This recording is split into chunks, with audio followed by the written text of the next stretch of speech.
শুভ দাশগুপ্তের একটি লেখা মেঘ বলল। কবিতাটি আমি রিসাইটেশন করে শোনাচ্ছি। মেঘ বলল, যাবি?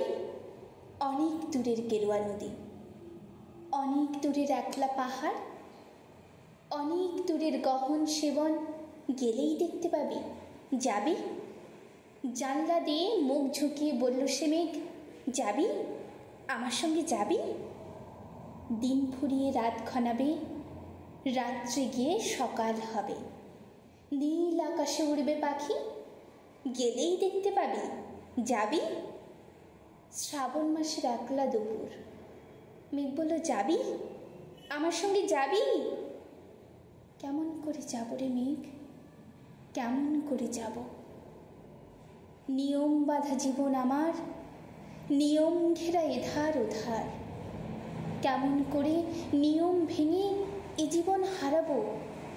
কেমন করে যাব রে মেঘ, কেমন করে যাব?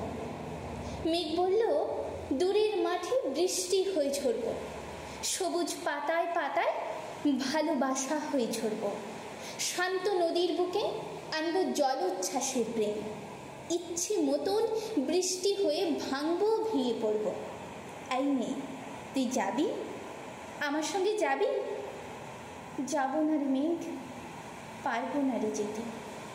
আমার আছে কাজের বাঁধন, কাজেই থাকি মেতে।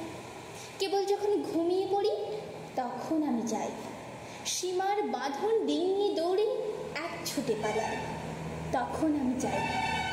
স্বপ্নে আমার গেরুয়া নদী, স্বপ্নে আমার সুনীল আকাশ, স্বপ্নে আমার দূরের পাহাড়, সব কিছুকে পাই। জাগরণের এই যে আমি কৃতদাসের মতন, জাগরণের এই যে আমি এবং আমার জীবন, কাজ অকাজের সুতোয় বোনা মুখোশ ঘেরা জীবন। তবুরে মেঘ যাব একদিন ঠিক তোরই সঙ্গে, শ্রাবণ হাওয়ার নতুন রঙে। যাব রে মেঘ, যাব। সেদিন আমি শিমুল পলাশ ভিজব বলে যাব। পাগল হাওয়ায় উতল ধারা আমায় খুঁজে পাব। যাব রে মেঘ, যাব। যাব রে মেঘ, যাব। যাব রে মেঘ, যাব। নমস্কার।